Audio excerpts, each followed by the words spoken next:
Assalamu alaikum wa rahmatullahi wa barakatuh. Ny zanaka mpanan-karena anankiray no kapon'ny mpampianany amin'ny tsy misy antony. Nalahelo sy tezitra ilay zaza ka nanontany ny mpampianany hoe: "Ry mpampianatra, fa maninona no kapohinao amin'ny tsy misy antony ny tenako?" Namaly ilay mpampianatra hoe: "Mangina, tsy mila manontany." Herinandro taty aoriana mbola nanontany indray ilay zaza: "Ry mpampianatra, fa maninona no kapohinao amin'ny tsy misy antony ao?"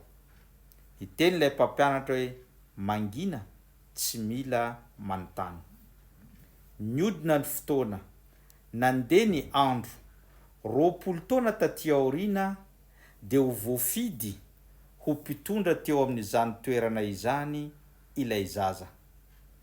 Taorian'ny fanaovan-tsony amin'ny mampitondra azy amin'io tanàna io, dia ny zavatra voalohany tonga tao an-tsainy dia hiantso ilay mpampianatra hanontany azy ny antony ny kapony azy amin'ny tsy misy antony 20 taona lasa izay.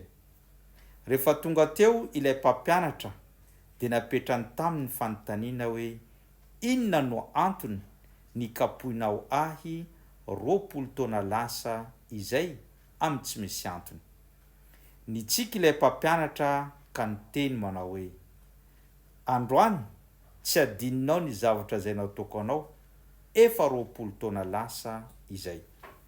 Ho lazaiko aminao inona no antony. Efa tsy karotro hatramin'ny fahakelinao fa mety ho lasa mpitondra amin'ity tanàna ity ianao, noho ny hakingan-tsaina sy ny ezaka mafy ataonao sy ny ray aman-dreninao. Ka nataoko fananiana izany zavatra izany mba ho lesina anao 20 taona aty aoriana. Tadidio fa izany zavatra nataoko izany tsy adininao efa 20 taona taty aoriana.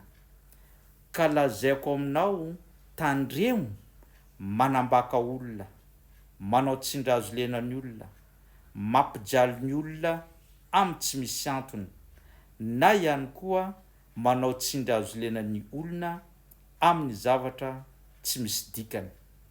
Satria ilay nanaovanao tsindrazo lena, ilay nambakanao, ilay nanaovanao ratsy, dia tsy manadino ny ratsy izay nataona taminy, tsy manadino ny tsindrazo lena izay nataona taminy, fa ianao no mety manadino izany.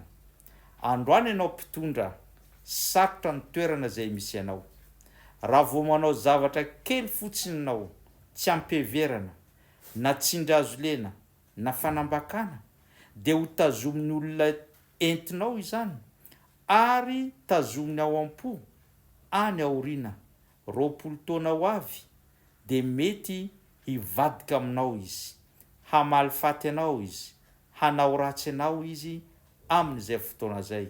Ka nataoko iny ho lesina ho aminao ry mpianatro, fa tsy misy antony ny kapoko anao, fa tiako fotsiny ampitaina aminao izany lesona izany." Teo vao nitsiky ilay zaza ary nisaotra ilay mpampianany hoe: "Tena lesona lehibe nataonao amiko izany.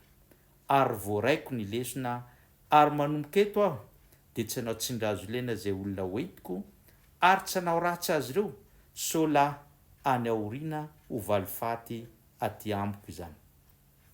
Izany tantara kely izany dia lesona ihany koa ho an'ny mpitondra rehetra, na mpitondra fanjakana, na mpitondra fivavahana, na mpitondra fikambanana, n'inona toerana sy ny andraikitra izay misy ianao.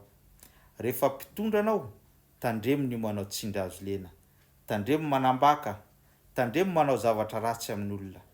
Fa na dia mandeha aza ny fotoana, tsy ho adinin'ny olona iny isan'ny mahita anao izy, tsy ho adinin'ny olona iny isan'ny mandre ny anaranao izy, ary tazominy ao am-pony izany amin'ny fotoana tsy hanananao hery, tsy hanananao force intsony tonga izy mamaly faty na manao zavatra ratsy aminao.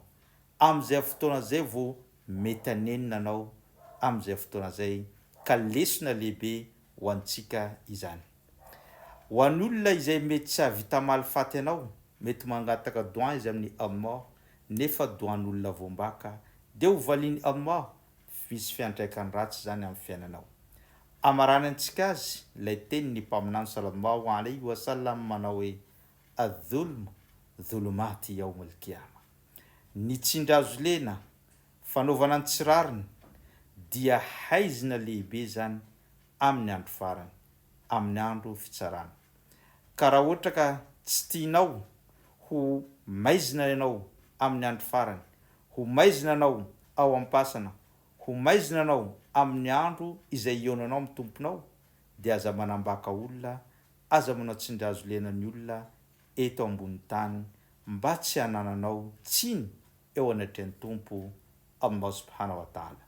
Zarazarao ampitao betsaka amin'ny olona zany afatra izany.